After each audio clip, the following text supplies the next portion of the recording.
Welcome to the Scoop World Order. What an amazing run we are on right now. Could Quinn Ewers be coming back? I think that it's a fair question. If there is some portal shopping to be done by the team is not shy about spending money, and we've got a lot of money coming in now that we are in the Natty. So this roster, it's incredible this year. And what can we do to keep it that at that spot? Do we go Julian Sain, go after a portal quarterback like Quinn Ewers? I think Quinn would really benefit from coming here. Now, I don't know if it's going to happen, but it's something that's worth watching. Again, with this quarterback thing, these guys are all entering the draft. They're all entering the portal. And frankly, Carson Beck kind of set the template because he's going to make more money at Miami next year than he would have made in the NFL draft because frankly, his stock is not that high, has a chance to rehab it, and has a huge chunk of money in his bank account. So it's all good. But I appreciate you guys as always. If you guys enjoy our content, please leave us a like, click subscribe, also click that little alert bell. Again, I appreciate you guys for being on here each and every night. Love you guys to death. The show has been on an incredible run, and it kind of mirrors the team at this point where the team is about to win a national championship. They are, in my opinion, heavy favorites and just outskilling and outclassing Notre Dame from the coaching staff to the players. And what a ride it's been. We're going to ride right into that game. I will likely be live streaming the game. So if you guys want to have a watch party, you guys can tune in with me. I'll be sitting here watching it, giving my commentary during the game. I'll have YouTube TV on. So if you guys want to sync up, that's perfect. But I'm looking forward to that. Again, it's going to be awesome. And I just appreciate you guys being on here. If you guys want to do something huge for us, give us a follow on Spotify and Apple Podcasts. Again, I just appreciate all that you guys do. Love you guys to death. And again, this thing has been a rocket ship. It's been so fun to do. Been so fun to see you guys every night and watch this thing grow. So again, we were always appreciative of that. With that being said, I'm going to bring in my favorite world traveler. Mr. Nevadabuck is back from the frozen tundra of Finland, of Helsinki, and he's back in the United States. Nevada, how excited are you to be home? Oh man, words cannot describe how excited I am to be home, and it's great to be back in the United States, the land of the Golden Arches and the big hamburger, and just not the frozen tundra. But yeah, no, it's great, and now I'm gearing up for the Nevadabuck clan trip down to Atlanta. The trip without Mr. Barton down to the national championship game that we're going to be taking. We're going to leave a seat open though. I as a tribute to you, we're going to leave a seat open at the thing in your honor there, and I'm probably going to take that little branch from the tree that I have. I'm going to put that there on the seat, so it'll be like it's going to be kind of like you're there in like a big giant scarecrow. You can like put like a little put like a little bag on it, put the little get the little the straw sticking out of the head and stuff, and I'll just be sitting there like this. And you'll say, "Come on, Kirk, get loud! Come on, Kirk, it's third down." And I'll just be sitting there like this in my seat, looking at the sky, and So I'm gonna be slapping it around and stuff like that. Hey, come on, big boy, let's go, let's do it. High five. I know. You say high five a little bit higher, and he'll just be sitting there like this, and won't be able to. He'll be like, "Come on, Kirk, jump!" And you're like, "Oh, you can't reach me now. I'm 6'2". You can't 6'4". I can't reach you." You've been thinking about it. You had a long flight. You had a lot of time to think, didn't you? Oh, I did. It's but like I said, it's so great to be home, and it is almost surreal to where the reversal of fortune of where we are sitting right now is a heavy favorite. Heading into this national championship game, it's really I'm trying to it's kind of like I wouldn't say like it's miracle on ice, but that was like one game. This has been this incredible turnaround, and from the depth where people were like just dogging, just dancing on Ohio State's grave.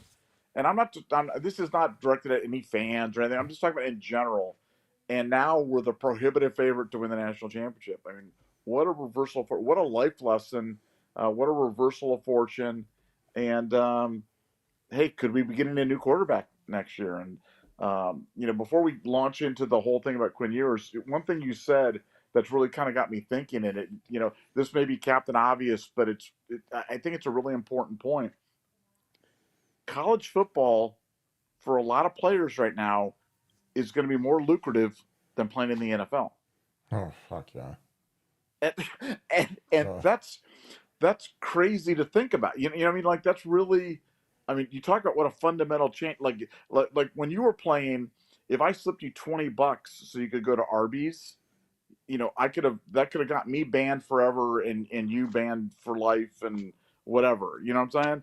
And now you can make more money playing college football than being a drafted player in the NFL. And that is just so fundamentally different. It's going to change the whole decision tree for a lot of people, and especially the quarterbacks, where the quarterbacks, there's absolutely, I think there's just overwhelming evidence that the more experience you get, the more coaching, the better prepared you are to go into the NFL, your better chance of having longevity and success. And now the fact that you can get paid just an obscene amount of money to hang around and work on your trade. I mean, you talk about, Will Howard. Will Howard came in last year at Kansas State. He was his rating, QB rating was 140. This year 176. So like, does coaching matter? Does playing around better players? Does that type of development? So what kind of a development step could any quarterback take, throwing to JJ, throwing to Brandon Inniss, throwing to Carnell Tate, being coached by Brian Hartline and Ryan Day and Chip Kelly? It's a really attractive situation for somebody. Could that somebody be Quinn Ewers? I mean, Quinn Ewers is basically, they're ready to move on from Quinn and down in Texas. They've got Quinn fatigue. Arch Manning is the new shiny toy, and they want to get on to that, which is just kind of the way this thing works. And now you've got Quinn Ewers, who's kind of dancing around, a decision where in the past it would have been, hey, Quinn, go to the NFL and go get paid, my man. But now it's like, hey, Quinn, stay in college football and get paid and develop and get better and get healthy and just play some of it. Because, like, at the end of the year, one of the big raps on Quinn, now is his lack of mobility, his lack of pocket presence. And, Quinn's a pretty nimble guy. Quinn when he's right, is a pretty athletic guy. Now, he doesn't look it right now, but I think people have forgotten how athletic the kid is. And so could he reconsider? I think, all systems were NFL, maybe 6 weeks ago, even as recently as 3 or 4 weeks ago. But could he be reconsidered and looking at a run, but only in a place where he could really develop? And could that place be Ohio State? I don't know. I think that it's, whereas I would have said 0% chance of that happening 3 weeks ago, I'm going to up it from 0 to 5%, which still puts me as the super skeptical hippo on this one. But it's not 0. It's greater than 0. And I think it's one of those matches that if it did get made, I think it'd certainly be to the benefit of both parties. And if you ask me right now, gun to my head, would you risk Julian Sain leaving to have Quinn Ewers for 1 year next year? Dude, I would do that in 14 seconds. It wouldn't take me that, maybe 4 seconds. So I would go for it, but I don't have the information that Ryan Day has, but I keep hearing from people in the agent community that there's something to that. So I've upped my official Nevadabuck percentage from 0% to 5%. Final answer pending more information as I get it. Yeah, and like the Beck kid from Georgia is a classic example. Pete Nakos, who's Ryan Day's nephew, who floated Ohio State, and we heard everyone's going to check in with Ohio. If you're a quarterback, you're going to check in with Ohio State. We know that for a fact. We've heard that. There's no interest on Ohio State's end, but again, they check because, again, if I'm a quarterback and I'm trying to enhance my stock, like Jeremiah Smith, Brandon Inniss, Carnell Tate, then you've got CJ, the new running back. You've got James Peoples. You're gonna have a really good offensive line that they've invested a lot of money in. Chip Kelly calling the plays. Ryan Day coaching the quarterback along with Chip. Like, everyone's gonna check to say, hey, are you sold on your guy? And again, it's nothing as Julian Sain. Julian Sain could be a fantastic player, but the problem now is you can't wait. You can't. There's no development is. It's going to happen, especially with higher level kids. But at the same token, it's not going to be, a great deal where, we can't risk having JJ next year and Julian Sain has growing pains. It's the same thing Notre Dame did. I mean, they have CJ Carr, who's the highest rated quarterback they've gotten probably since Brady Quinn, and Jimmy Clausen probably, I guess. And they went out and got a portal guy who was proven and had won big games and proven leader. And, again, imagine if this was the NFL and you had, Jaden Daniels could become a free agent. Like, what would his contract be if Jaden Daniels became a free agent tomorrow? He's like 20 years old, best rookie in the NFL, maybe the best rookie quarterback ever.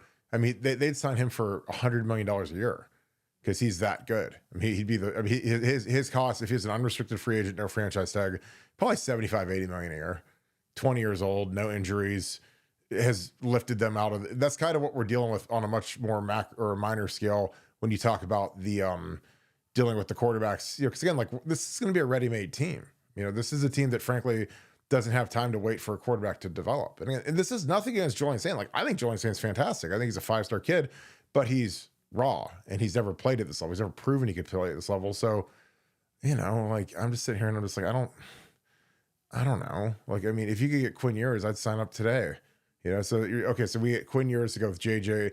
I mean, we'd be the unanimous #1 team in the country, and we'll still be in the top 2, 3. I mean, I think Texas might be ahead of us in the preseason poll just because they return more, but I don't, and they, they've got Arch, who's more of I think he's played a little bit more, and people are more excited about him than Julian. Now, Julian's a 5-star #1 quarterback in his class, but I don't know. I just, you look at how Drew Aller was developed at Penn State, but Riley Leonard was and Quinn Ewers are both transfers that came in. Now, obviously Quinn was different because he transferred as a freshman, didn't transfer as like a graduate kid like Riley Leonard did. But I don't know, man. It's hard to play around at quarterback, and that's why you see so many of these teams going and getting grad transfers to come take over the spot. And frankly, like, a lot of these guys, their stock isn't where they need it to be after their junior year, or maybe it's a year where it's a loaded class. Like that's why, I don't expect Quinshon Judkins to come back, but if he did, it wouldn't surprise me because this is the most loaded running back class that we've had in a long time in the NFL draft. So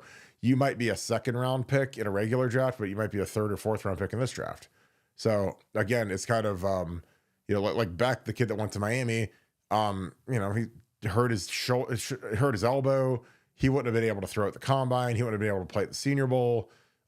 Didn't have a great year this year after being the Heisman favorite. So does it make sense to go try to rehab everything in Miami with his girlfriend and make NIL money on top of the NIL money the school gives you, but then also the NIL that the city, and being a national guy and tethering to your NIL laden girlfriend? Like, I mean, yeah, I mean, it's like I said, it's a whole different world. Like I think about Mayan Williams. Like, Mayan Williams, the kid that declared for the draft last year, didn't get picked by anybody.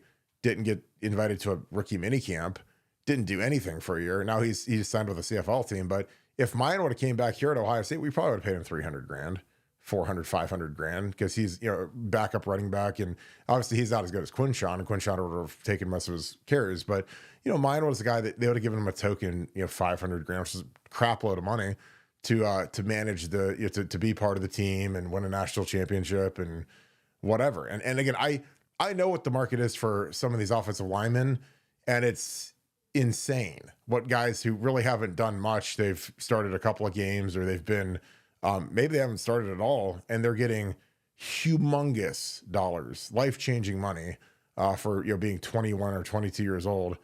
Good for them. I mean, that's what the market dictates, and that's what I'm happy with. Nevada, your thoughts on that? Yeah, well, I mean, it's like I said, it's kind of crazy how the calculus has kind of changed.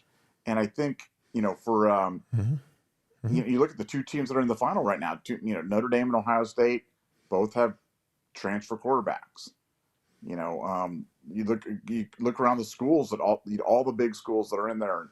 It's hard to find the schools that are going homegrown anymore. It's like, do you really want to take that chance in terms of doing it, especially, we're at a place like Ohio State where the expectations are so high, where perfection is the standard, where nobody understands the concept of rebuilding year. There's no such thing as a rebuilding year at Ohio State. Like that, no one ever gives you any grace because you're like, hey, we're a young team. Hey, we've got a sophomore quarterback. Hey, we're not good this year, but hey, wait till next year, because next year all your good players could transfer. You don't know. I mean, it almost forces everybody into a win immediately, win now, win the surest way type of mentality, which is really that is a sea change in terms of the way that people are approaching building these college football teams. And you can do it in the NFL where you can draft a rookie quarterback. The Packers can draft, you know, Aaron Rodgers and sit him for 3 years and then play him, or Jordan Love for 3 years and then play him and then have him still suck after 3 years. But that's another story. But they can wait and have him develop and go out in terms of doing that. You can't do that in college football. In college football, it's like every year has got to be, this is the year. This is the year we're going for it. This is the year we're going to have a chance, because you just don't know what's going to be around the turn. And you talk about depth being an illusion. Well, I think I won't say development's an illusion, but it certainly changes the development timeline, and it certainly changes the way that you look at roster construction, where you're spending your NIL money, and how you're focusing the fulcrum of your team. Because really, when you think about the fulcrum of your team on offense, it's always going to be the quarterback position, forever and ever. It'll be the quarterback position, and on defense, you know, I think you can make an argument for it. I mean, obviously Caleb Downs is such a good safety, and the way that they've got him playing in kind of that central role. But I think defensively it's harder to make the argument for that overrun. But for quarterback on offense, man, I just really wonder if the future is going to be grad transfer quarterback, or whatever we want to call it, transfer quarterback every single season. Even if we hate it, even if we love the idea of a Julian Saint or a Tavian St. Clair, or what we're going to do with the kid from 2026, man, I just really wonder if those days are gone. And I don't know. I mean, I don't know the answer to it, but it certainly is it's a conundrum, and I think it's a big one for a lot of teams right now. Well, here's the new calculus. So, okay, let's pretend we're Marcus Freeman. Okay, pretend I'm Marcus Freeman. So Marcus Freeman, has been okay at Notre Dame heading into this season. So, but Marcus was by no means like some guy that they were going to consider offering a lucrative extension to. Now, I know they just extended him last week after the season played out, but if he goes into this season and he plays, CJ Carr, Lloyd Carr's kid, and he has his normal, young quarterback miscues. Again, with Riley Leonard, they lost to Northern Illinois. So, when you play these close games and you've got a young quarterback making mistakes, you might lose a couple of those close ones. So, I think that it's so much different when you look at it through the lens of how coaching has changed, the timelines for you to produce success has changed. Marcus Freeman didn't have, if he had a similar year to the year prior, he's on the hot seat. There are people wanting to fire him after Northern Illinois. So I mean, if you're Marcus and you're trying to save your job, get an extension, take care of your family, have some stability, you want to make sure that, okay, how do I best, give myself a chance? And there's nothing sure. I mean, that your quarterback could show up, and Luke Fickell's quarterback got hurt versus Alabama, who was a transfer guy and out for the season, and then you're kind of down the river. But it helps if he sticks in there. Look at Will Howard's done for Ohio State versus Kyle McCord. Could Kyle have been okay? Yeah, but Ryan Day felt, and Ryan knows way more about quarterbacks than I do, but he felt compelled to go for it. The year prior, going into the year Kyle McCord started, Ryan Day went after Drake May hard, very hard. Because he knew what Drake May was. That's a top 3 pick in the draft, top of the first round type guy. Basically a CJ Stroud, 2.0 in terms of his productivity and his abilities. And the flip of it is, you get that guy, all of a sudden we're preseason number 1, locked in. Does that mean that he could beat Michigan? I don't know. But I think that, and then the third level to this thing is the fact that, unlike the NFL, where, your salaries are funded by television deals and revenue and stadium concessions and whatever, the owner's pocketbook, in college football, your roster is funded by private parties, companies. There's companies that donate to the NIL funds. There's donors that donate to the NIL funds. There's some of you guys donate to the foundation, one time or recurring, whatever. And, if you lose and have a bad season, what does that do to the fundraising efforts for next year's roster? I think it dampens them. This year, when we've had this incredible season, and you literally, for Brian Schottenstein's greatest sales job, it's like, okay, do you want to see who we helped finance it here? Jeremiah Smith, Caleb Downs, Will Howard, Quinshon Judkins, like, I mean, like, Jimmy Simmons. So it's real easy to point and say, this is where your money goes, so that we can have 5 All-Americans join our team and take us to a national championship. Where, as opposed to, say, Kyle McCord leaves and we go with Devin Brown. Devin Brown's a very nice kid. Don't know where he's going to end up, but say that we get half the productivity out of the quarterback position. Then all of a sudden, like,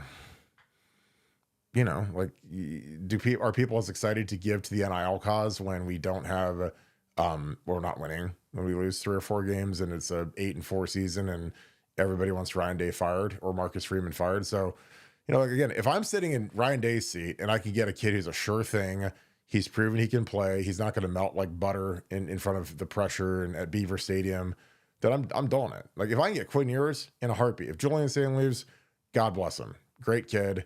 And again, I don't think Quinn's going to come here, but could someone come here? Maybe. I don't know. Like I said, like, these coaches are as faithful as their options at all levels. This is how it is. Bill Belichick is, flirting with the Cowboys now. He signed that deal with North Carolina, and he hasn't built a staff yet. He's been there for, a month, and he doesn't have a full staff, which is very unusual. So, I mean, if Jerry Jones called him and said, hey, Bill, I want you to one last ride and have you run the Cowboys for me, he'd be gone tonight. So again, it's just the nature of the beast. And again, I don't fault Ryan Day, because Ryan Day is trying to take care of his family. He's trying to ensure the best possible solution. And again, you want to get that flywheel rolling where all of a sudden you've got really like a powerful bit of momentum going forward. Like, because I think Notre Dame, regardless of the outcome on Monday, people are going to want to donate to get them over the top, as opposed to if you have a season where you flop and you don't have a quarterback like Michigan, per se, it's a lot harder to get people excited about it. Nevada, any thoughts on that? Well, I think, I just think it's such an interesting topic, because I think for Ohio State now, you're obviously, you're always going to have a pitch to, younger quarterbacks, hey, come here and get developed. And, you can learn from the best, you can practice against the best, you can, put yourself in a position to succeed, and, long term, as you can kind of build these foundational skills. And if somebody gets hurt, somebody's going to step in and kind of do the job. But I look at what Marcus Freeman did at Notre Dame, and I'm not a big Marcus Freeman guy. I'm just not. Not that nothing personal against Marcus, but I think what he did that was really smart was going after Dreamy Sam Hartman, 2 years ago, and bringing him in, and then this year he just rolls it right back and goes with Riley Leonard, who I liked at Duke. I thought Riley Leonard, had a lot of the type of attribute. To me, he's like a poor man's Will Howard. But I like Riley Leonard, and I thought that was a good move, because ask yourself, what bowl game would Notre Dame have played in had they not had Riley Leonard this year? And the Pop-Tart Bowl, the Relia Quest Bowl, like which one would it have been? Yeah, It'd have been something not exactly. not good. It wouldn't be the national championship game, I can tell you that. So, I think that we're all going to have to change the way that we're thinking about.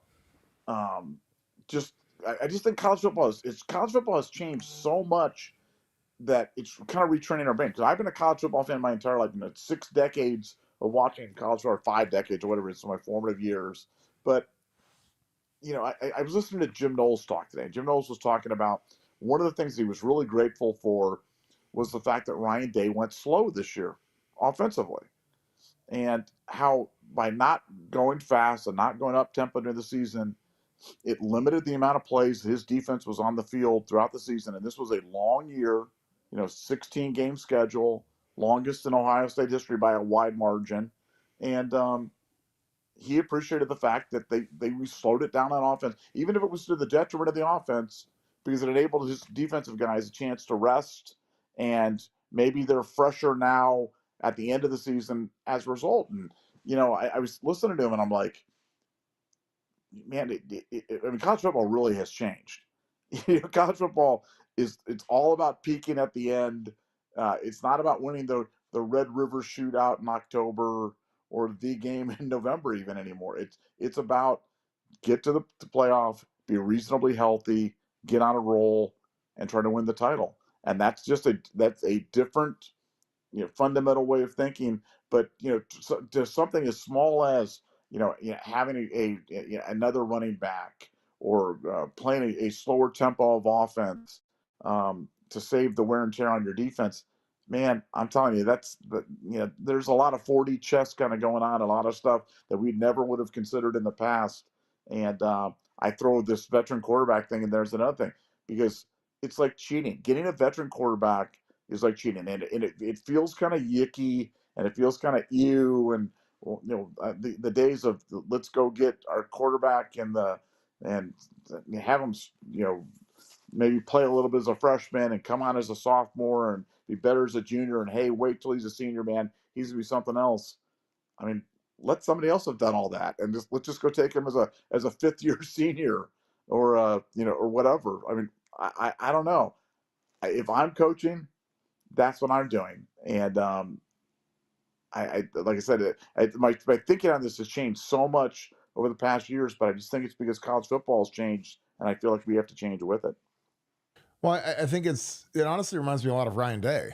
I mean, Ryan Day is a guy that, as our coach, he's had some missteps in game management and personnel management, and because he's a young coach. So, we've dealt with some issues at times. And I think that now he's, hardened, and he's learned a lot of lessons, and we're reaping the rewards of what he's done. He gave up the play calling. He hired Chip Kelly. He, changed from a special teams coordinator to a linebackers coach. Like he kind of expanded, and did a lot of really good things, but he made mistakes along the way. And again, I think that's kind of like when you deal with a young quarterback, like again, like Troy Smith as a redshirt sophomore versus as a senior was a much different player, because again, you build confidence and experience, and how much was made of the fact that Will Howard actually had played Texas before, and he'd played in the Jerry Jones Dome or Jerry World, whatever. It's like you get these experiences, and I mean, it's the same thing we're doing with the offensive line. I mean, we're going out and getting veteran offensive tackles, and we're not going to wait around for guys to figure out if they know how to pass protect, or us to figure out if they know how to pass protect, or if they can handle a season. Like when you can go out and get, Ethan Okinawa, who's fantastic, and he's a giant, tackle, and pay him a bunch of money for a year. And I mean, he's a guy that would be probably a third or fourth round pick in the draft. And he comes with us for a year, he's going to be a top 10 pick if he does what he can do. So, you don't, it's just different. Like I said, if you can load your team up every year, and again, this is, the difference between us and the NFL is that there's no cap penalties. And the thing about paying these kids is that they're all trying to get to the NFL.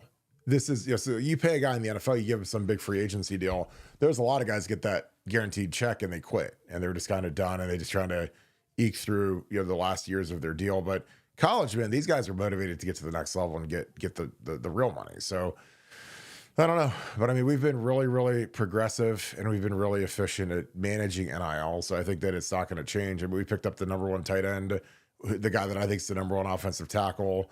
We got an edge rusher. We got probably potentially Damon Wilson coming again. So we'll have two new defensive ends to mix with Caden Curry and Kenyatta. I mean, you gotta, and there still might be guys that enter the portal. Like there might still be coaching changes, and who knows? And there's a second portal window that we'll be shopping for guys that maybe aren't in the situation that they like, or maybe they don't like the new scheme that the new coach is installing or the new coordinator is installing. So we still have that second portal. So I don't know, but I mean, all I know is that, when you got JJ and you got Emeka and Carnell, it's like you got to have a quarterback that's ready to go. And Joel Insane could be that. I mean, Joel Insane is really good and processes nothing but glowing reviews. And if he starts, I'll feel very confident that we're going to be good. But are we going to be as good as this year with Will Howard? I don't know. Like if you could pay Will Howard to come back for another year, would you do it? Yeah, absolutely. Because he's proven that he can do it. That's the beauty of when we got Will Howard, he already had 40 starts. So it wasn't like a grand mystery. So I don't know, but like I said, it'll be interesting to see what goes down. But I do think that the new meta for quarterbacks is they're all going to declare for the draft, and they're all going to enter the transfer portal. And that's the easiest way to evaluate all options. because the Beck kid, I mean, he got a fortune from Miami, and he would have been a mid to late round pick. And here's the other thing: I pulled up the salary structures. The minimum in the NFL is $750,000 for for late round guys, whatever. And then you get a signing bonus, so you might get 100 grand, 50 grand, whatever it is. The later you're on in the draft, every slot gets a little bit less. So if you're Beck, the quarterback from Miami, and you slide to the 6th round because your shoulder or your elbow is deemed red flagged in the physical and might not get the strength back, whatever. He could, be a guy that gets 750 grand, which is still a lot of money, but it's not the, rumored, $4 to $8 million he got at Miami. Even if he just got, I'm just saying even if he got 4, still more than he'd make next year in the NFL. And 2, you go to the NFL as a rookie and you're a late round pick, there's a really good chance you're going to get cut, or you could get cut. Or if Beck's elbow isn't deemed healthy enough, they put you on injured reserve, which, once you go on injured reserve, if you have a split contract, which most players do, if you're Tom Brady, you don't, but if you're most players, you got a split contract, you literally make 40% less money. So if you're making 17 grand a week, you go down to making 10 grand a week. Like that literally happened to me my rookie year when I fractured my ankle. So my last 5 weeks, I basically lost $35,000 out of my pocket because I had a split contract. Because every late round pick has a split. They don't give you your full money if you go on IR. So that's another risk that you risk. If you get hurt, you don't get your full dollar amount. So I think that your college is looking more and more appetizing, and it basically gives kids a chance to get 2 signing bonuses. If you're that Beck kid, I mean, he'll make more money at Miami than he would have made in the NFL, and maybe in 2 years what he'll make in the NFL. So there's my spiel. Anything else about it? And we can get through some super chats. No, I mean, again, we'll probably do a whole nother show on the potential salary cap guidelines for college football teams and the impact on NIL and a clearinghouse and everything else like that. But crazy times in college football, and I just think I think the message that I have to the fans is just you have to recalibrate your fandom because the game's changing and so much of it's changing that I think if you just look at the game through the lens that we've been so accustomed to doing it for all these years, I think you may not understand what's going on, or things may not make sense to you, or things may be confusing or confounding or frustrating or whatever it is. But I think you got to take a step back and realize, man, the game's changing, and I think the way we follow it and the way we just view it is different because, I do this for a living, you do this for a living, and I'm still amazed by how rapidly things are changing in college football, and every day seems to bring something different. That's for sure. Yeah, it's amazing, honestly. It's something that like I said, you look at where Ohio State was 2 years ago with the portal, where they're getting Victor Cutler and Jahad Carter and guys that couldn't really play, and now we're going after the superstars and we're plugging them in, and if people's feelings get hurt, that's fine. They can go hit the portal. But I think that that's the right course of action when you're the big dog. When you're Ohio State and you can go get that guy who is real, like Ethan, the tackle we got for race, is very talented, 6'8". I mean, he's a prototype monster tackle. Get in our strength program, get with Justin Fry. Like, he's going to be a monster in our offense. So, you go get those kinds of guys, and he's already started games, so he knows how to play football. He knows how to play football at the college level. Again, that's like something I used to always say about, like, in the NFL. It's hard to get a franchise quarterback because they just never hit free agency. But, like, if you're the Vikings and you can sign Kirk Cousins, like, I'd rather do that than draft JJ McCarthy and figure out if he can play or not. You get a guy that is proven he can play in the NFL at a high level, then, now Cousins in Atlanta is a different story because he's older and coming off an Achilles tendon. But if he's healthy and he can walk somehow, then, or you can trade for him. I just think that, you look at the bust rate of first round quarterbacks, it's got to be more than half, I think. And the quarterback position is just so overpowered in football that it's crazy. All right, let's dig into some super chats. Nevada Lisa asks, live stream on Monday. Well, I think I'm going to do it, commit to it, and just knock it out. And it'll be long, and I'll be tired, and I'll have to get up and use the restroom at some point. So you guys will be looking at a chair because I'm not going to put a catheter in. But I will, while Nevada is enjoying himself and eating popcorn and whatever, I will be committing to live stream because we've done one before for that Michigan versus Alabama game. And I just, it was fun. We had a ton of people and got a lot of views, but they are long. They're very long, especially if we're going to try to do a post game show after. So I might actually I'll cut the live stream and then do a post show after. But yeah, I mean, we'll just commit to doing it, and I think it'll be fun. I mean, it's national championship. Yeah, your thoughts, Nevada? I'm sure that you'll be excited to tune in from your phone. I am fully supportive of you broadcasting for like 10, 12 hours at a time or something like that, Kirk. I'm right behind you, and I will be there in spirit every step. I'm going to be there at the Mercedes-Benz Dome, getting like that extra, dollar refills on my soda, and like the 2-foot hot dogs and stuff like that. I forgot they do that. Yeah, they've got like cheap concessions, don't they? Yeah, cheap concession. I'm all about the cheap concessions, man. I'm ready to go. Yeah. Chocolate Chip Scoochie, thank you for the deuce. I bet Underwood collects a check and dips. It could happen. I don't know. I mean, I just, it depends on what's around them. And, I think that a lot of these guys are figuring out that they're kind of NIL jumpers. Like Victor Cutler, he took us for a bag of money and then he jumped to Louisville and took a second bag of money. So it's like, some of these guys, I think that their sole purpose is to use the momentum of being somewhere like Ohio State to catapult into the portal and say, hey, I'm an Ohio State backup center. What do you want to pay me? And then, people say, oh, backup center for Ohio State. Here's, $500,000. Here you go. Like, boom, like goes there. It's kind of like until you prove that you can't play. Well, I was behind, an All-American center. So I got beat out. And so, but I'd love to come play for you. And like, again, I think that's something. Cause I mean, like Malachi Nelson, who was the number one player in the entire country like 3 years ago, he is transferred to UTEP. Like he's moved like from USC to Boise to UTEP. And I don't know if he got any money at UTEP, but I'm sure he got some money at Boise. But I just think that that's kind of a thing because some of these guys probably realize that, hey, the career's not going great, but if I could get one last little sprinkle of NIL money, I might as well go get it. What are your thoughts about it? Yeah, well, I mean, it's, the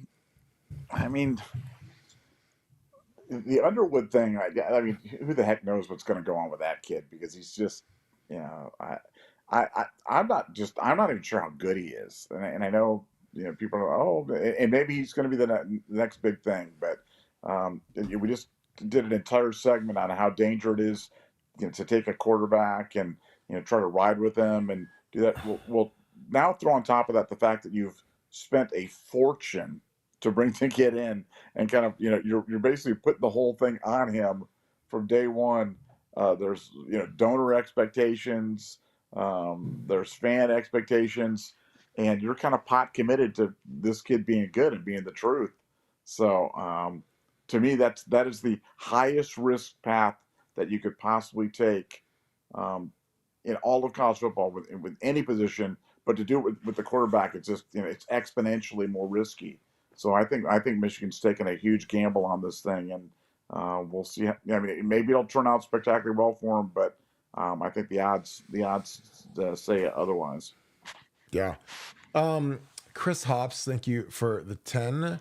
Hey, Kirk, I've heard people say Mike Hart is not the greatest guy. Any stories? Also, Hero, Styles, and other young guns getting minutes in big time moments. Anything on the development of guys like that? Mike Hart is confounding at this point because I don't know what happened to him. I mean, he was the running game coordinator for the team that won the national championship last year, and now he's completely off the face of the earth. And there's 134 running back positions in 1A, and there's 32 in the NFL, and at the very minimum, there's analyst jobs everywhere. So for a guy to go from running game coordinator for a team that was really good at running the ball to completely gone, is strange to say the least. I'm sure that he was upset that, him being a Michigan man and him being, he's 40 years old. I mean, he's 39 years old. He's my age. And they went with Sharon Moore, who's actually younger than him and didn't play at Michigan. So I'm sure that there was a part of him that felt jilted that he wasn't named the new coach there, even though he wasn't a coordinator. But for him to just disappear is strange, I guess. I mean, because in coaching, like, even guys, even if they have the worst circumstances, they can still get a job as an analyst somewhere and kind of keep it moving. Like when Tom Herman got fired at Texas, like he was an analyst for the Chicago Bears for a year, because that's what a lot of guys do. If they're getting paid a lot of money by their former school, then it's just like, might as well go learn the NFL game or go learn from a good coach, whatever. In terms of the young guys, like Heroes, he's coming on. He's getting some minutes now, which is great. Sonny Styles is really turning it up right now, which is great. He's our leading tackler and had a great game. Had a great block on the when Jack picked that ball up. There's a reason why you didn't see any Texas guys. Just because our guys were all blocking him. They're all kind of shielding Jack, who's running 90 yards at the end of a 3-hour football game. Like I'm sure that he was out of gas and tired and probably cramping, and he was able to get down to the end zone because we had great blockers led by Sonny, cutting off the running back. There's on that field only the skill guys and the running backs really have a shot to go chase down Jack, and they all get deflected by our defense because again they teach them to rally to the ball when there's a turnover and get guys into the end zone because it's again it ends the game essentially. Who else?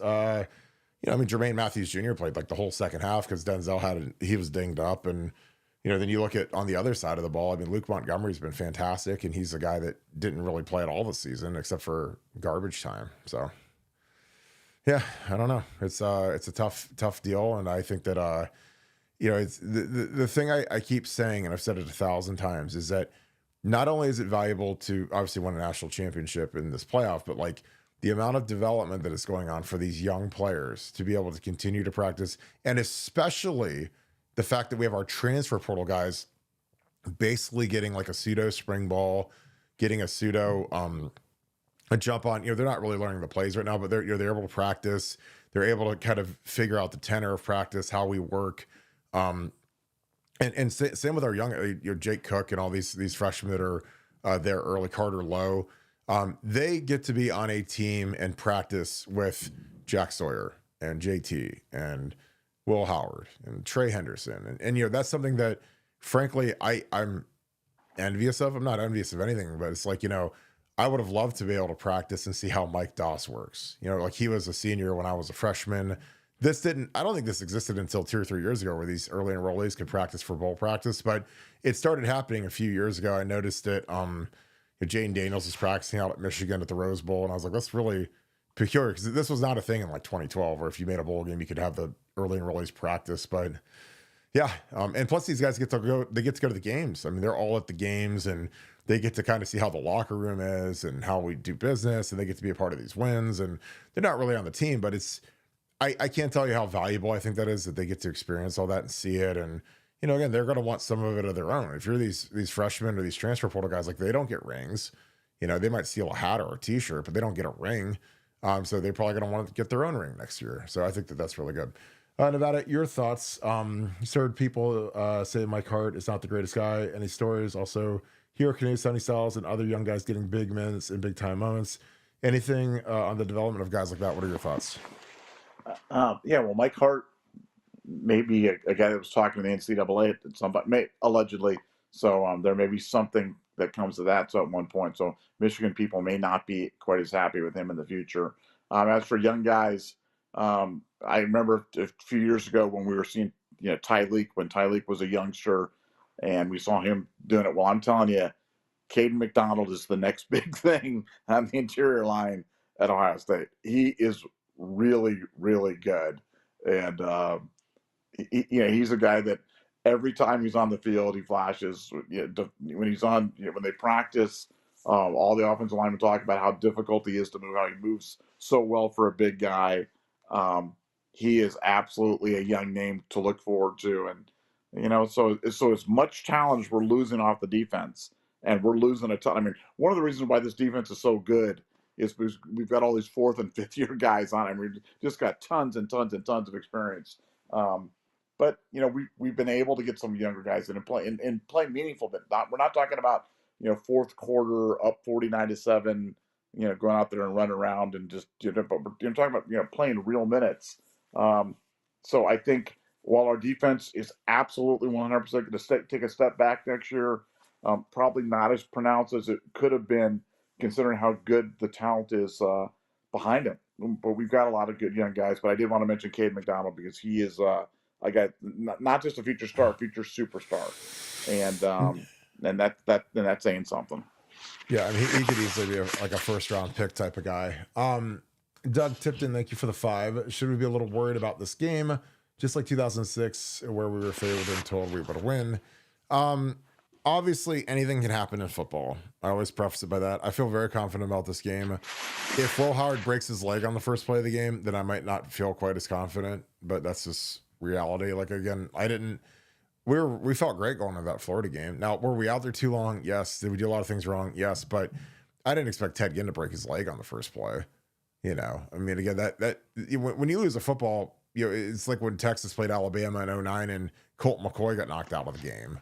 You know, their Heisman finalist quarterback, all of a sudden they couldn't move the ball on offense anymore. You see in the NFL, you know, the Chiefs could probably win the Super Bowl this year. If Pat Mahomes gets knocked out and can't play, then probably not. So again, it's a game where, you know, you still got to play the game. That's what I always tell people. You know, I mean, again, I feel great because Notre Dame has had an incredible amount of injuries and adversity, and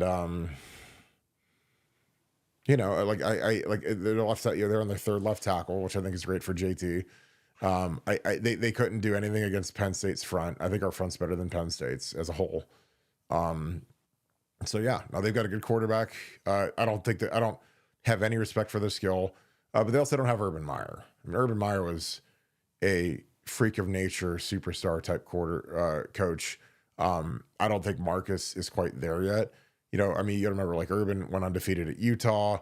He had built in Florida, and then his second year at Florida, he wins the Natty. Then he comes here, you know, wins the Natty within 3 years. So I don't think Marcus is that. It's nothing against Marcus, but I mean, Urban Meyer's one of the top 3 or 4 coaches that's ever lived in the college football world. So that was different. And again, this isn't an SEC school that's got first rounders all over the place. Like, they don't have Reggie Nelson, and I don't know who their first rounders are, honestly. Like, they don't have 2 first round DNs and a first round safety, and a scheme that was way ahead of its time with what Florida's spread offense, their power spread that they ran.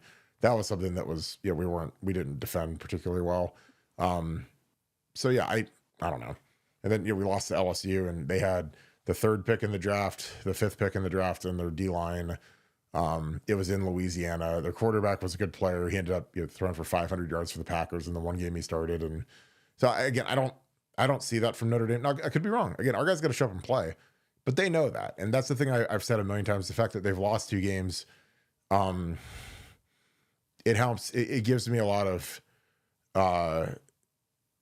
confidence, because they know if they don't have a great plan and they don't execute the plan and they turn the ball, you know, the things that it costs us for turning the ball over, whatever, you can lose this game. So I think that they've been through a lot of pain, and I think that the pain really makes them heighten their senses. Nevada, your thoughts? Again, Doug Tipton, great question. He says, should we be a little worried about this game? Just like 2006, we were favored and we were told we should win.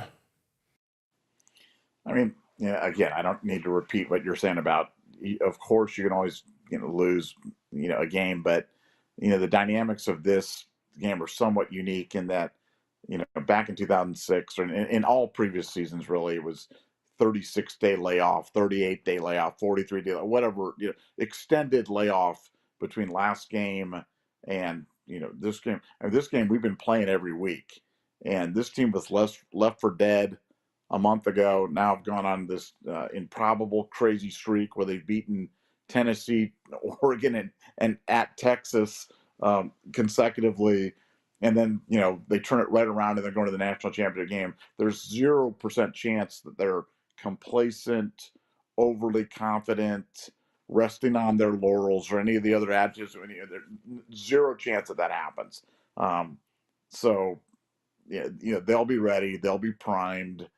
I think it's big that this game, you know, that we're not playing Georgia down in the Mercedes-Benz Dome. I mean, the fact that this is Notre Dame, you know, we'll have it. I think we'll have a crowd advantage. We didn't have that in the Cotton Bowl. I think it affected some of our, you know, play calling ability to do pre-snap motions and other things that we were trying to do offensively, because essentially we were playing a road game in the national semifinals. So I just think that the dynamics are totally different. And to me, I told Kirk this before, but this game seems eerily reminiscent to me of 2016 Clemson versus Ohio State, only with the roles reversed. I think we're Clemson this time, and Notre Dame's Ohio State, and I think you know, our defense is just so overwhelmingly good that the only chance that you have against our defense was what Oregon did to us earlier in the year, which is, bombs away, be able to challenge us vertically, and punish us on the outside, spread us out, do some things, hit your shots. Notre Dame doesn't have that kind of skill. Notre Dame cannot challenge us through the air. It's going to be Riley Leonard running, Riley Leonard throwing to the tight end, trying to throw screen passes. But the problem with screen passes only work when you can catch teams in pressure situations. We're not going to have to blitz against Notre Dame. Jack Sawyer right now, and this is another thing I told Kirk. Jack Sawyer right now is playing better than Nick Bosa ever played at Ohio State, playing better than Joey Bosa ever played at Ohio State. And he has made more splash plays, more big plays, more memorable plays, more game-changing plays than either of the Bosa brothers did. And that's obviously, I'm not dissing on the Bosas. There's no bigger Bosa fanboy than me. But I mean, Jack is playing at such a high level right now that I think he's going to really feast against a Notre Dame offensive line that's really been ravaged by injuries, and not just earlier in the season, late in the season. As recently as last game, they've lost even more guys. So I think I think those are the major differences, and that's why I'm so extremely confident in what the outcome is going to be. Yeah, I think it's going to be. No, I mean, I'm with you. Jack's had a knack for making huge plays over the stretch, and it's been palpable how much he's always been good, but now he's getting those finishes or he's ending games. I mean, the right tackle from Texas declared for the draft today, and he's the 28th pick in the first ESPN mock draft. He's a first round pick, and Jack ran past him, sacked Quinn. So it's not like he's doing it against scrubs. He's doing it against projected first round right tackle.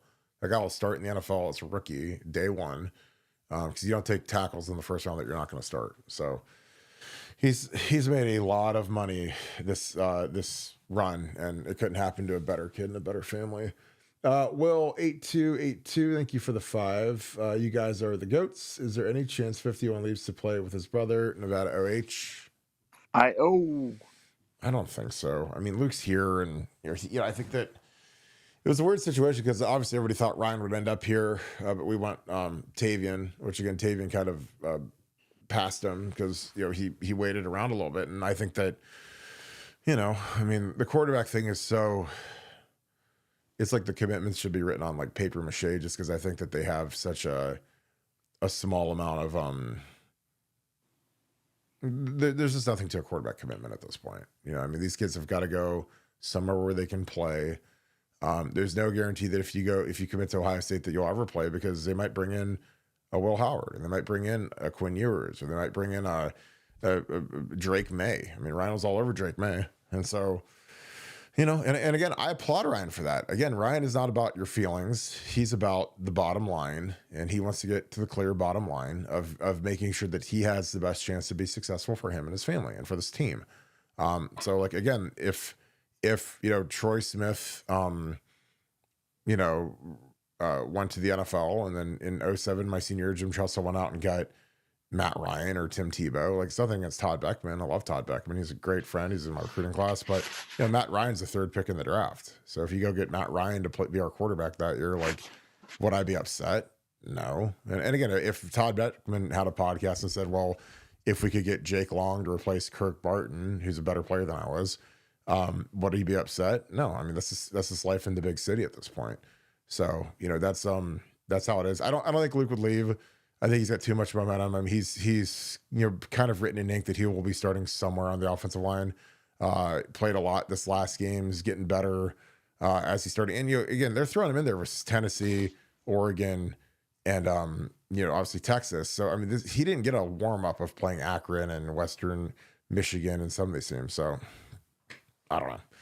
It's kind of is what it is at this point. But I think that they've got some really good depth on that O-line, and it's amazing what Justin Fry's done. Again, Justin takes a lot of grief because every offensive line coach in the history of Ohio State has been hated and takes grief. But what we've done has been remarkable, given the fact that we lost our 2 best players in that room, and we're still beating really good defensive lines. Nevada, your thoughts? Again, Tony, I appreciate your man. Says, excuse me. He says, You guys are the GOATs. Is there any chance that Luke Montgomery leaves to go play with his brother? What are your thoughts about it? Yeah, I mean, you never say never, but that would be extremely unlikely. But I think that was part of the reason why they put him in the lineup. I think part of the reason why they went to this rotation was because they were afraid of losing him. They liked him, they liked being done, but they hadn't played him, and so they had to find a way to get him on the field, and they did it. So, sometimes fear, because of the transfer portal and fear of instantaneous free agency causes you to make player personnel decisions. And I think that's one that's worked out for him spectacularly well. But I think it was strictly borne by if he wasn't playing, if it's the old if I ain't starting, then I'm departing. Well, I think that's the situation for Luke. So I think it's worked out best for everybody. Yeah, and I got to give a shout out to Jackie and her husband. They're literally, I don't know if I can get this on the screen. It's probably going to be blurry, but they're watching Buckeye Scoop, and they just tagged it with the baby right now. So they're raising the baby right. That is awesome. I appreciate you guys. I know that one of Kim's really good friends, and she walked in. This is like one of those funny moments where you just realize how kind of lucky and blessed you are. But like, she's like, I walked in to the living room, and your husband was on the screen. And she talked to her husband. He's like, you know him? It's like, yeah, Kim's like one of my best friends, and pointed at him and is like, I watch him every night. It's great. So, that never gets old, and it's something that, again, I don't take that for granted, and I just appreciate you guys, and it means a lot to me. Honestly, it's like we really try to do a good job for you guys and make sure that we bring it every night. And some nights are easier than others because obviously we do this in the off season too. So there's not always a national championship game or 5-star transfers in the middle of the portal season. But we try to really do a good job for you guys. So again, that always means a lot to us, and we really appreciate you guys. Again, it's become a phenomenon of what this is, and the Scoop family, and you guys have got to know each other offline and hang out, and it never gets old to me. So I just had to say that real quick. I appreciate you guys. Tony Stop, thank you for the 5. Good food for thought. Miami was an 11.5 favorite in 2002. Beware. Well, I think that, again, when you get into comparisons, obviously you can glean something from that. And history is a great teacher. History is kind of always ready to repeat itself. So to me, I think you look at the fact that you've got that Miami team was on a substantial winning streak. They won every game the previous year, every game that year. A lot of the same players. Obviously, Ohio State in 2002 was heart attack city because we had tough games versus Illinois and Penn State and Michigan, and there were a lot of very, very tight games. Cincinnati, down in Cincinnati at Paul Brown Stadium. I mean, there were a lot of really close games that year. So that's why we were coined the Luckeyes, and nobody's calling us the Luckeyes this year because we're dropping a lot of points on people. But back then we were the Luckeyes. So Miami was, they're feeling themselves, and they're being, again, that is the benefit to losing in the regular season, is nobody is saying that this 2024 Ohio State team is one of the greatest teams of all time, or is this, if we would have beat Oregon and beat Michigan, that's where we would be at. Is this better than the 2019 LSU team? Is this better than the 2001 Miami team? They'd be comparing them, but we lost. So you get to kind of skip, you collect $200 and skip right to go, because our guys don't have to deal with that. And again, I think Miami, they're feeling themselves, and they didn't lose for 2 years, and they thought they could just roll the helmets out versus a team that kind of looked inferior because, we didn't have a very flashy offense, and we needed a lot of things to go right for us to win, and it did.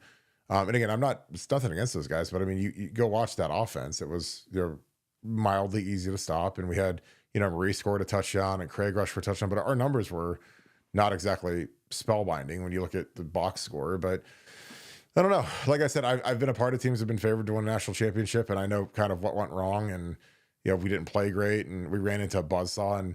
But I think this year we're the buzzsaw because we've already been through losses. And again, like I said, in that 06 game when we played Florida, like, we couldn't have lost a game and still made that game, but it would have benefited us tremendously, I think, if we would have lost the game. Which again, I'm not an advocate of losing. I don't like losing, but you look at the history of football, which I watch and study football as much as any human being on this earth at this point. And you look at some of these Patriot teams, they talk about, well, we went to Arrowhead and we got, we lost 35 to 14 and got blown out and embarrassed on national TV, and people are talking about, is the dynasty over? And Tom Brady's through and Belichick's through, and should they trade everybody and fire the coach? And then they end up winning the Super Bowl. And they talk, on one of the NFL Films documentaries about how that was the changing point in the season. They go to Arrowhead, Andy Reid, Alex Smith, just destroy them. And that was the point where they all locked in a little bit more, focused a little bit more, and they got on that run and they won the big ring, which again, that's kind of what I've been saying, like with this team. It's like, look, they lost that Michigan game, and losing to Michigan obviously is never acceptable, but winning a national championship wipes away the pain pretty substantially in my head. Nevada, your thoughts. Again, Tony, I appreciate you, my friend. He says, food for thought, Miami was an 11.5 favorite in 2002. Beware. What are your thoughts? Yeah, I mean, look, you always got to beware. You always get ready to play. But I was talking to a really, really, really good football handicapper, and he made the point to me that the big difference with this one, and the big difference between the college and why you don't see these huge upsets in the pro game, it goes back to that extended layoff again. He's like, when Ryan Day had 28 days to scheme up for Georgia or whatever it is, you can change everything. Basically, you're going through an entire another mini camp, and you can change everything about your team to kind of get ready to to play a vastly superior opponent. Now, this is like an NFL type of thing. You've got 9 days, 10 days, or whatever it is, and in his opinion, when that happens, the talent wins out, and the team with the better talent is going to win the games because everything will not have changed from the quarterfinals to the semifinals to the final. And I thought that was a really interesting point. And again, another reason why I think Ohio State's got a roll on Monday night.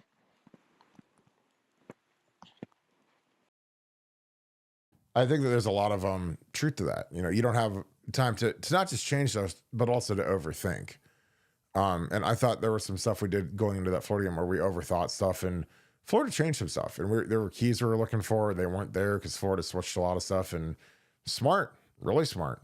So again, you can, that's what I always tell these guys. I'm like, look, you can study all the film you want, and you can study the safeties and study the defense. And, but in those bowl games, like there's no guarantee that that's what they're going to run, and sometimes even in a regular season game, like I always talk about in 2012, we were getting ready to play Wisconsin, and Wisconsin was a team that their defensive coordinator was Chris Ash, who you guys know, he won the national championship for us in 14 as our coordinator. But him and Tom Herman were best friends, and they were both at Iowa State together, and they'd scrimmaged against each other a million times. And Tom was convinced that this is how they're going to defend us. This is how they defend this offense, this spread. He blitzes off the edge on the wide side of the field every single play to contain the quarterback run and blah, blah, blah. So all week we rep that. That's what we're going to see, this blitz off the edge. Get ready for it. You're ready to communicate it. Here's how we check the stuff, whatever. Get to the game. They don't blitz us a single time. And we had the kids thinking that they were going to get blitzed on every single play. So again, when you go through that, you realize, okay, well, as great as it is to have film, and film's great to study personnel, individuals, how does a guy pass rush, whatever. But you can't say schematically, this is absolutely what we're going to get. Because again, as much as Notre Dame is a man-free team running a safety with man coverage underneath, like they can't do that against us unless they want to die. If you want to run man versus JJ, then have fun. You're going to have a short night, and it's going to be a long flight back to South Bend after that whooping, because they can't play our guys in man. They just can't. So, and again, our defensive structure dramatically changed from the first time we played Oregon to the second time. So again, you never know what you're going to get and how they're going to try to fix stuff and defend stuff. So and the thing that's great now is like, I feel like we have great coordination on our coaching staff because there's a lot of symmetry and a lot of synergies that exist, because you've got Ryan Day, who worked for Chip Kelly. Chip Kelly's offensive line coach and offensive coordinator was Justin Fry. After Justin left, his offensive line coach was Tim Drevno. Keenan Bailey's been on the staff for like 7 or 8 years now, starting off as an intern, working his way up. Brian Hartline's been here since 2018. So you've got a lot of good chemistry. This isn't a bunch of new guys. I mean, Carlos Laughlin's obviously the new guy, but he's been here for a year, so he's not a new guy anymore. And then you've got a bunch of guys that can help out that aren't official coaches now. Like Tim Hinton's been out with the program since 2012. And defensively, that's why I was talking about Jim Knowles hiring Matt Garani, or whatever his last name is, as a safeties coach, because all of a sudden you've got symmetry there. And I think that really helps. It helps James Laurinaitis with the coverage stuff. Larry Johnson's been here for a really long time. So I think that, and why that matters is because when you're trying to make in-game adjustments with the iPads and stuff, everybody kind of is seeing the same thing and can communicate the same thing. So it can get to the players, and then the players can adjust to it in game. And I think our in-game adjustments have been one of the kind of undercurrent stories of the season in terms of how effective they've been. So, all right. Let's see. Will 8282, thanks for the 5. Says Mylan Graham is a first round pick for Zone 6, not named JJ. He will break out next year. I would love that. I don't know if I think he'll be more of like what Brandon Ennis is this year, where he's like the number 4 guy. Brian Hartline doesn't run a huge rotation. He's rotated a little bit more because we've had such a long season, but I think he's going to be more of like a number 4, and he'll sub in the way Ennis has. I don't think he's going to be a clear-cut primary. That's just my opinion. Nevada, your thoughts on that? Yeah, I mean, look, I mean, I'm a huge Mylan Graham fan. I'm hearing really good things about him, but like you said, I've got him more slotted.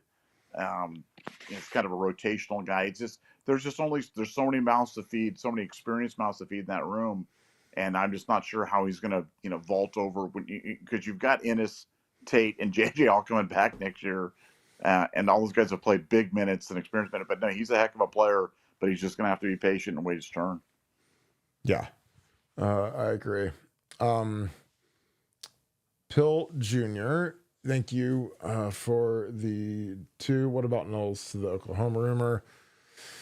I mean, I don't think he's interested in going there to work for a defensive head coach and not running his defense. And I don't know why you'd leave, Caleb Downs and some of these guys that are going to, Davison could come back. I don't know. Like, it just doesn't, like, Oklahoma doesn't seem like, if I'm going to go somewhere, I want to go somewhere where there's some stability. Like, Tom Allen going to Clemson makes sense because he'll get better athletes, and Dabo has decent stability because he's won a couple of national titles. But I just don't think Brett Venables has a lot of stability. I don't. I mean, no, I could be wrong, but I think that, they've had a lot of bad losses and they've been real shaky. And does he want to leave being the coordinator at Ohio State to go start from scratch at Oklahoma? I don't know. Does he want to play in the SEC, which I still think this year, not a better conference, but in general, it's a tougher conference. I don't know. Nevada, your thoughts on Knowles to Oklahoma? I mean, nothing about that makes any sense. I mean, you generally work your way up the ladder of jobs. You don't work your way down the ladder. So going from Ohio State to Oklahoma is a step down. And it's inarguable. So he would take a step down for a lateral position and leave Caleb Downs and all the other great. I mean, none of it makes any sense. So I put that one under the.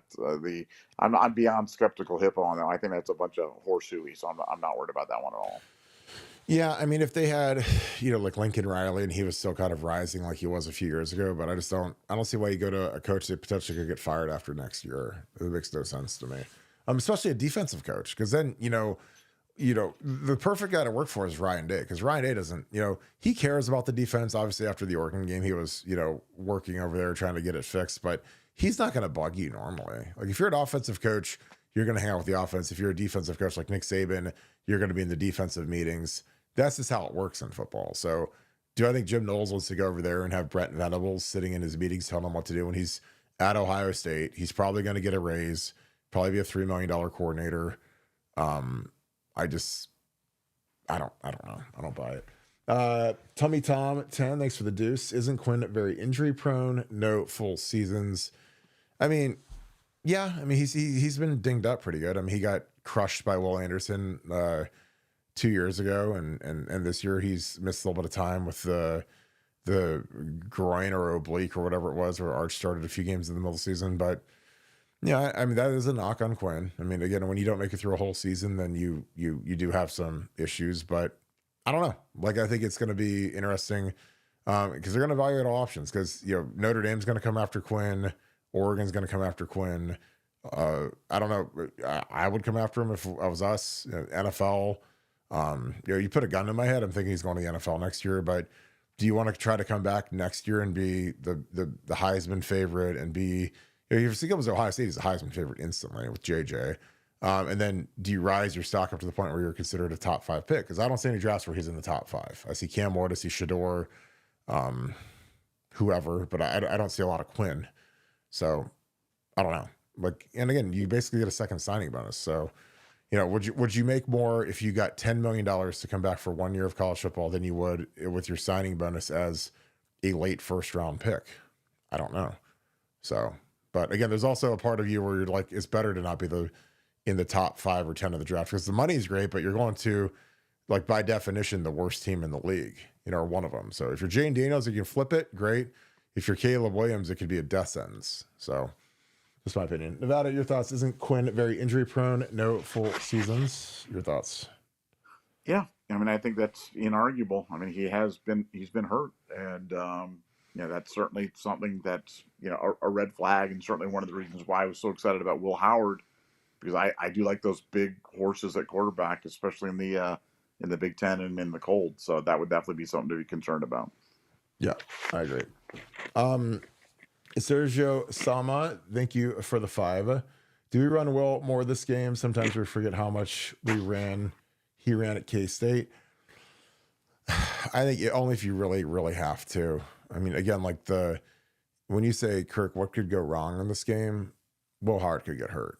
That's the only thing to me that could really hurt us in this game. So if I can avoid him getting hit, I'm doing it all at all costs. I'm just let JJ get hit, let Trey get hit. These guys that are out here after that night, like let Trey absorb the blows and Quinn and those guys. I would limit, now if you need it, if it's 4th and 3 and you can get an advantage in the box, go win the national championship. So again, it's not, that's that fine line that Ryan has to draw where it's like, when you need it, you can call it. But do you want that to be your core competency and potentially risk him getting hit and not getting up? I don't know. I mean, he got hit versus Michigan and he wasn't the same guy after he got hit. So I'd rather do what we've been doing and kind of limit it until you really need it. Nevada, your thoughts? Do we run Will Howard more this game? Sometimes we forget how much he ran at K-State. I would run him early. I would at least show that he's willing to keep it and put the fear of it's a constraint, and constraints are only viable if you use them. So I'd run him. I think the Michigan game had as much to do with the weather. I mean, this is going to be 70 degrees and temperature controlled and perfect. I mean, obviously, I don't need to tell you how miserable it was and how hard the turf was there at the Ohio State game, and there's a lot of reasons why that didn't work out. But I mean, look, it's the national championship game. I'd run them early just to show it and keep Notre Dame having to account for it, and because I think that that part of those good decisions is really what's going to keep the Notre Dame defense honest.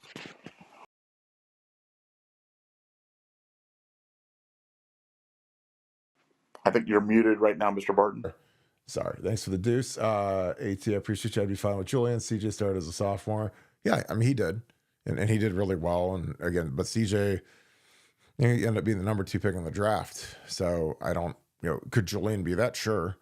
But I mean, CJ is kind of an outlier in terms of progression. Justin Fields started as a sophomore too. And he was good. But I mean, those are rare breeds and rare chances, and frankly we didn't have any other real options. We couldn't go out and get a portal guy that was compelling to take CJ's spot.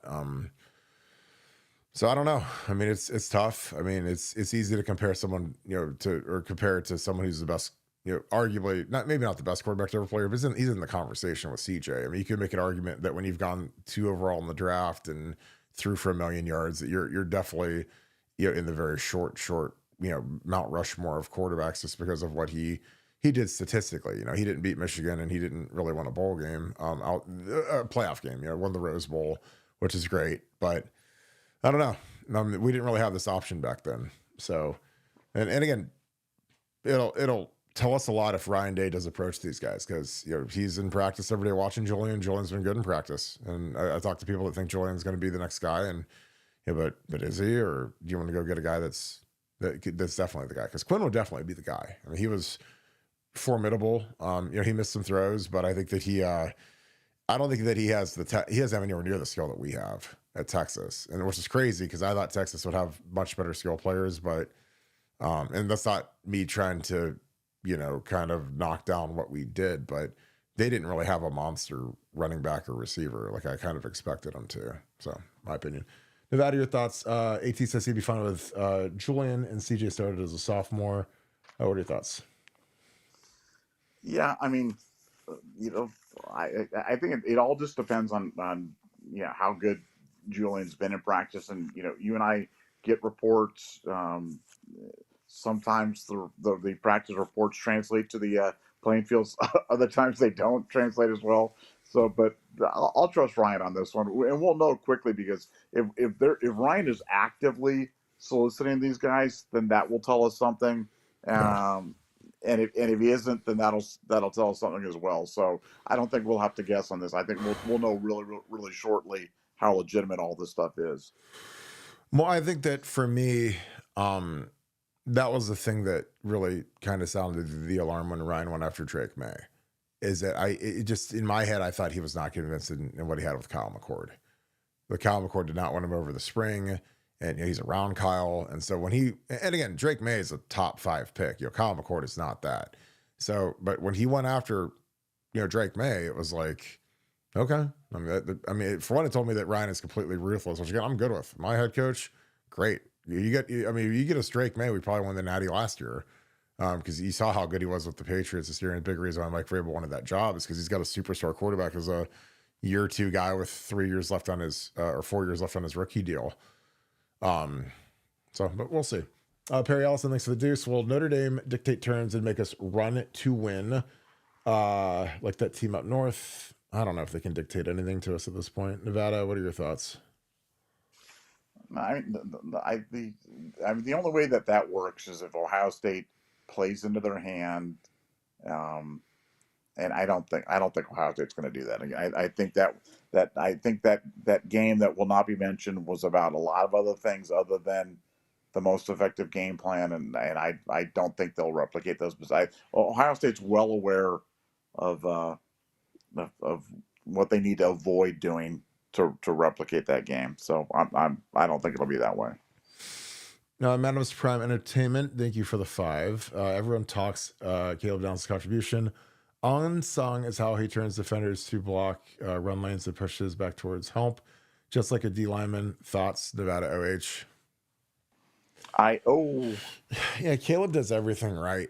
He's just such a sound player fundamentally. He's like a clinic tape every time he takes a rep, and a lot of credit goes to his dad. His dad was a really good NFL player, played 10 years in the league. Gary Downs, great running back, and you can tell that the kid's been really coached well, studies the game. It's different when, there's some kids at Ohio State that hate football. There's kids that can't wait for the season to be over. They can't wait for their careers to be over.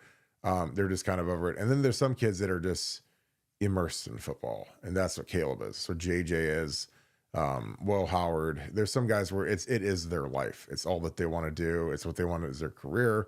And it will be a very lucrative career for Caleb Downs. But yeah, the way he plays the run is mesmerizing. His instincts. I think that the way Jim Knowles has given him the ability to not really freelance, but use his instincts to go and read plays, diagnose plays, and make plays has been something that I think offensive coordinators have a tough time accounting for because they don't know where he's going to be at. And he's the kind of guy that when you're the quarterback and you walk up to the line and you're in shotgun, you got to find where number 2 is. Okay, where are they playing him at today? Are they playing him? He's middle of the field now. Is he going to run to the deep half? Is he going to run support? Is he going to walk out to like Sam linebacker over the slot? I mean, he does a million things and he does everything well. And he's athletic. He's physical, great hands. Obviously he turns the ball over. So yeah, he's about as perfect of a player as we're ever going to have. And JJ is kind of the same way, but for JJ, it's different because on defense, you have to be able to defend the pass and defend the run.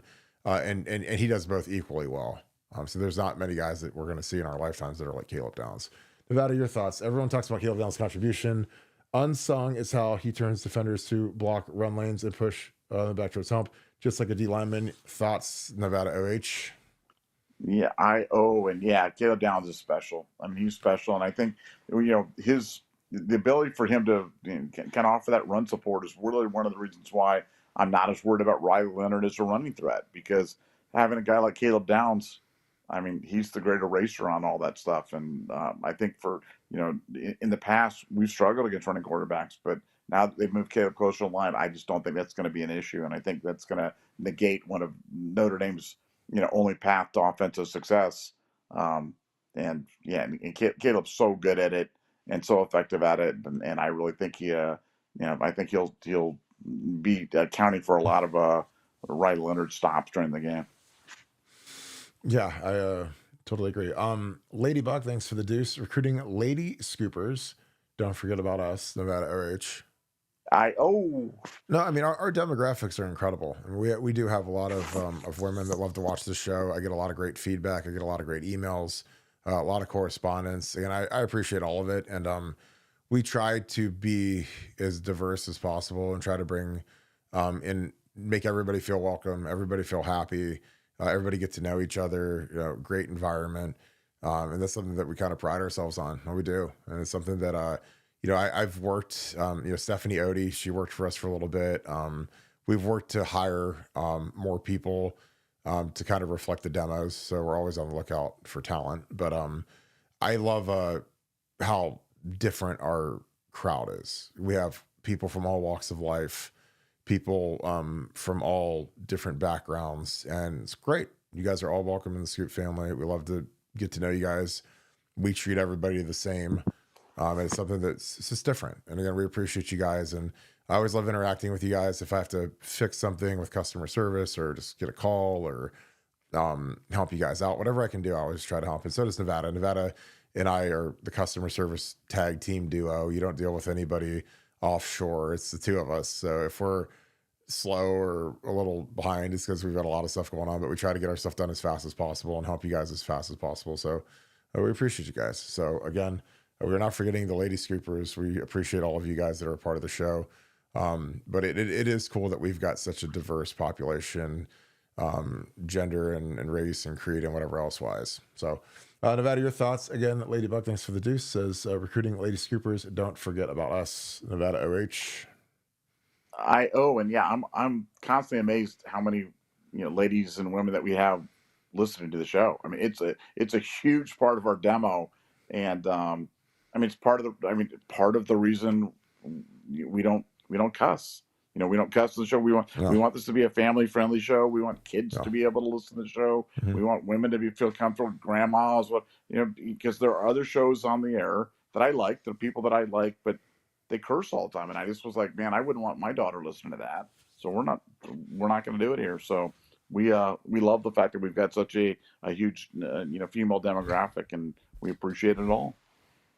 Yeah, and like I talk about our kids all the time, and I talk about Kim all the time, and so it's just it's just kind of the path that we are on, and again we love it. And I love a lot of the podcasts. Some of them are a little bit more lewd, but it's kind of the path that we're on, and it's been the right path for us for what we do.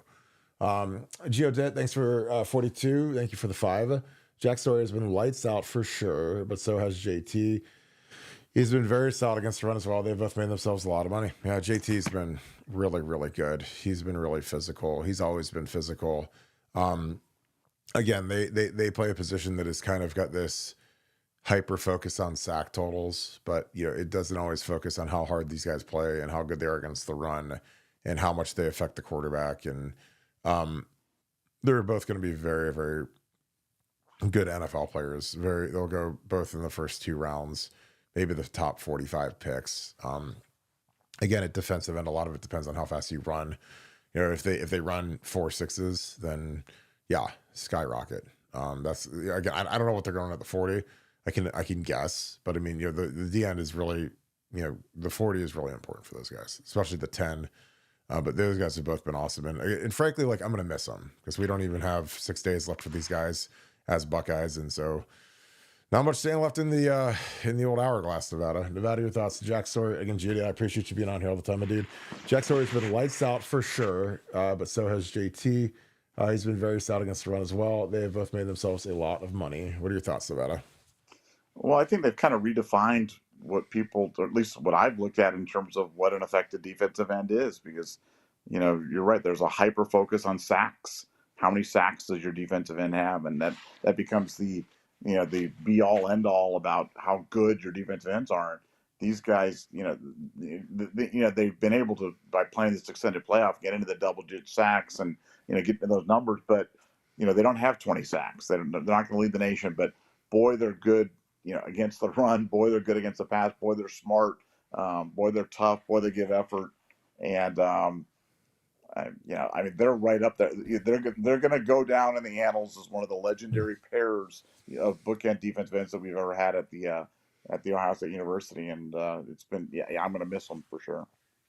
The Triple S podcast. Thank you for the 7. Ask Kirk on Twitter. But ask Nevada / on chat who gets the block O in 2025. I don't know if you ask me. If you ask at Buckeye Scoop, that is not me. We have somebody that runs that for us. Some very funky person that does that. We get on there on occasion, but I don't check my regular Twitter at all anymore. If you guys want to talk to me, I'm on buckeyescoop.com. That's what it says right in my profile photos that, I have a Twitter account so people know it's my real one because I've had people make fake ones that are weird.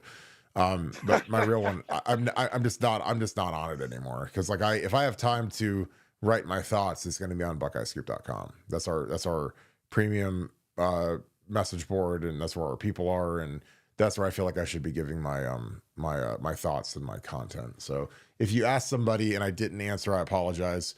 But Nevada, who do you think gets the block out in 2025? Caleb Downs. Could be. He's a senior. He usually goes to a senior. Yeah, but it's last year he's going to be playing here. So it's like effectively, we're not going to see him as a senior. But I don't know. To me, he seems like the obvious choice, but not knowing who's coming back and everything like that. But yeah, that's the hard part is you don't know who's coming back. It's like you can't really. Well, they gave to Thayer the 1 year. Carson still has 2 years left. Our guards still have multiple years left. Sonny Styles. I don't know. It's hard. There's not a lockdown. This is the guy that's going to get it because there's not a senior. And Sonny, I think Sonny will be back, but I don't know. But in terms of the back end, if Davison comes back, maybe, but I don't think Davidson's on the fence.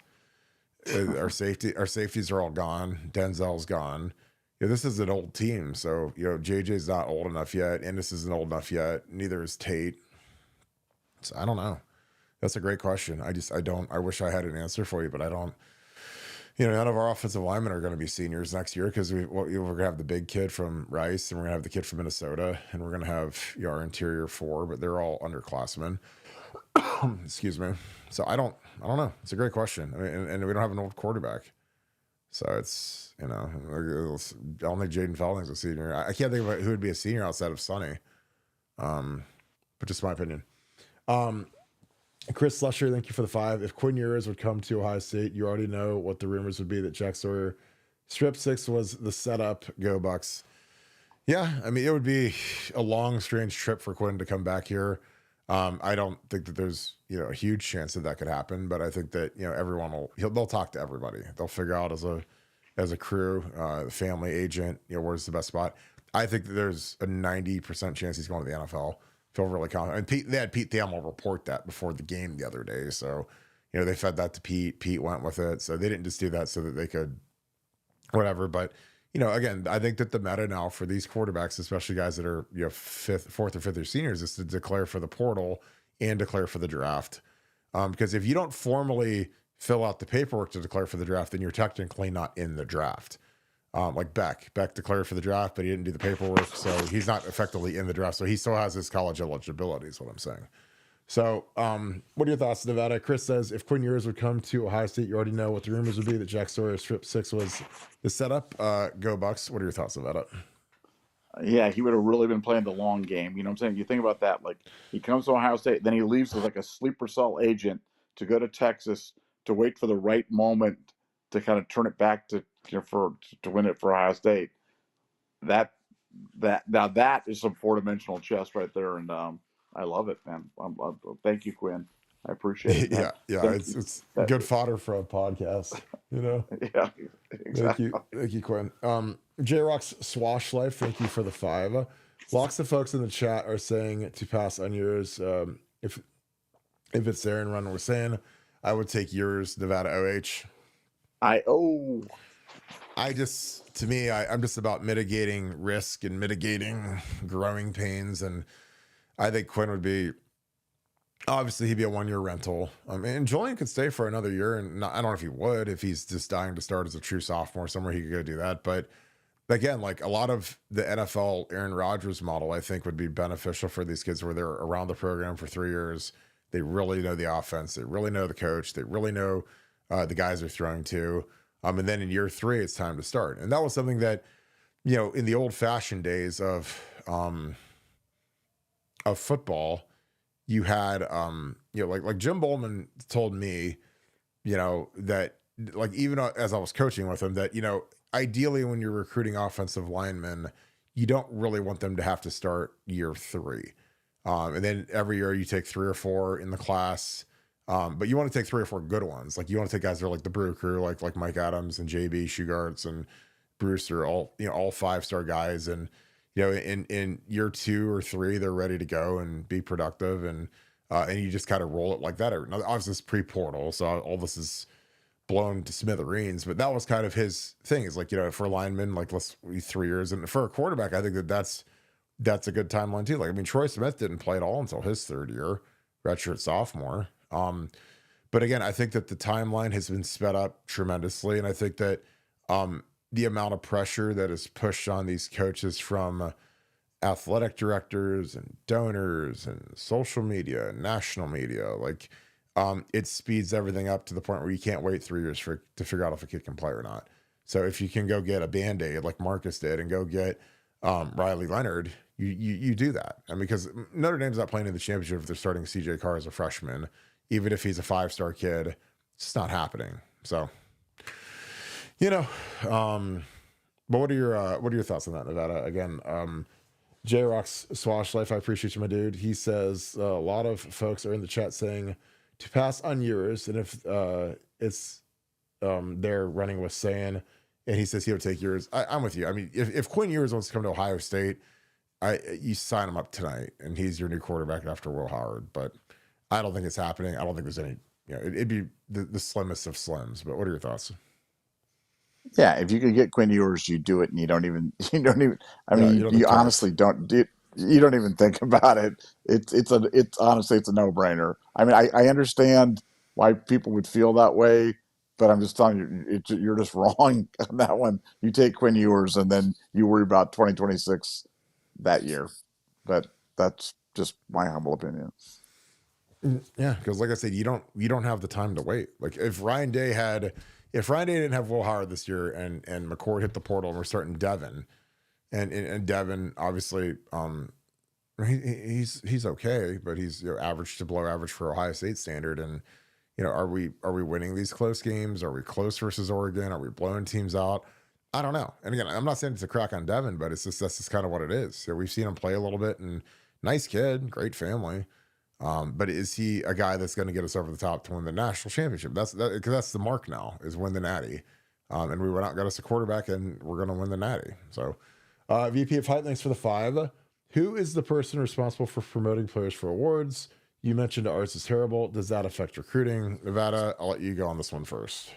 Yeah, Jerry Emig, the sports information director, the worst sports information director in all of college sports, and a bad person too, and dishonest. So just really, it's really a shame. I'm hoping that Ross Bjork cleans him out. Rumors are that he's retiring. It can't happen soon enough, so they can get a competent SID in there. But yeah, that's what we're really paying. He's a Gene Smith legacy, and they just got to root him out of there because he's bad for the program and really bad at his job. Yeah, I think that when you look at how our guys aren't promoted for All-American, All Big Ten, it sucks. I mean, like Cody Simon didn't really get like anything. Jack Sawyer, second team, and clearly should have been first team. I don't know. Like we have a lot of guys. Like Caleb Downs not winning the Thorpe is crazy. But we don't even know these guys exist for the most part. So it really hurts us with some of the awards. Now, some of them we kind of luck into, like Seth McLaughlin was a hype train. But yeah, it's disappointing because these kids they do goal sheets every year. They write down they want to win the major award. That's at their position. They want to win. They want to be first team. They want to get a Buckeye tree. They want to get all Big Ten. And again, they're going to get a national championship, which supersedes everything. But it's just an issue where, are we doing? Do we have, in the words of Urban Meyer, do we have the best in the United States of the America at the position? And he worked for Urban. And Urban was the ultimate sales guy for these guys. So he kind of could carry the mail there. But, we had Steve Snap, who's Ohio State Hall of Famer and was excellent at promoting and invented the pancake so that Orlando Pace had a statistic that we could track so that we could get him in the Heisman race. And he won the Lombardi and the Outland and everything else because we promoted the crap out of him. Your Troy Smith won the Heisman because we promoted the crap out of him. So won every game, played great. But if you look at Troy's stats, like, and Troy's my brother, I love him to death, but are his stats really like lockdown Heisman biggest winning percentage of all time? I mean, we did because we won and Troy was magnificent, but we promoted him a lot. And so, James Laurinaitis, God, look, he was a 3-time All-American, won major awards, sophomore, junior, and senior. Because we promoted him because he was very, very productive. Obviously, he had some huge games, especially his sophomore year. Started off with that Texas game, intercepted a pass, really played well. It started kind of the tidal wave for James, but we promoted these guys. And it's never been easier to promote, and we're somehow worse at it because you've got these graphic teams and social media, and you don't have to spend a lot of money anymore because you just put it on your social media accounts. All right, Nevada, good long show. Glad that you're back. Any final thoughts? Just so excited. I mean, countdown to next Monday, man. 7 days, 6 days, whatever you want to call it. And we're still waiting on tickets from Ohio State, which is a story for another day. The fact that they have not distributed the tickets yet, absolutely unbelievable. That and I've talked to people that have actually talked to them, and they say it's chaos in the ticket out, absolute chaos. So if you haven't got your tickets, hold on. We're all in the same boat together, but Notre Dame's got them. Everybody else got them. Ohio State does not have them, and I'm just shaking my head at this point. So somehow the secondary market has them because the prices are just astronomically high for this game. But they're coming down quickly. And that's before Ohio State even gets our allocation. They're that watch these prices fall. I'm telling you, every day they're going to steadily fall. And if you're patient enough to wait until Sunday or heaven forbid Monday, day of game, you'll be able to get in relatively inexpensively. I'd wait till Monday, day of game, because I think a lot of the demand right now is trumped up. And I think when people decide that they're out and they're not going to spend all the money on the flights and the hotel, that I tell people just buy the day of. Like with the way that you buy tickets on an electronic app now, like you're not going to get shut out ever. So it just kind of is. It's not like the old days where you had to meet some guy at like some parking lot. Exactly. Or you got the scalpers that are they counterfeit tickets? Like that's all gone now.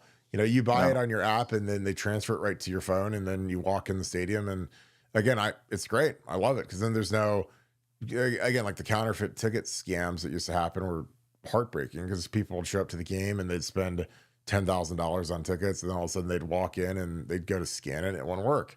So those days are gone. They cut all those people out because now everything goes in your app. So again, fantastic. Love it. All right. Nevada, anything else as we wrap this thing up and head to the night? Nah, go Bucks. We're gonna beat Notre Dame. We're gonna be national champions on Monday night, and Kirk's gonna collapse in a puddle after a 12-hour simulcast and post game show. I appreciate it. Are you going to make the post game? You're not going to make the post game. There's no way because you'll be watching the confetti and all that. And no. But I'll make it because the post game show is going to go on for about 5.5 hours. I was going to say I might not make it. I might have to hand it to you and say, Nevada, you just talk a slump over in my chair and die. So we'll simulcast that. That'll be awesome. Kirk having some sort of a heart attack. Weekend at Bernie's. It'll be fantastic.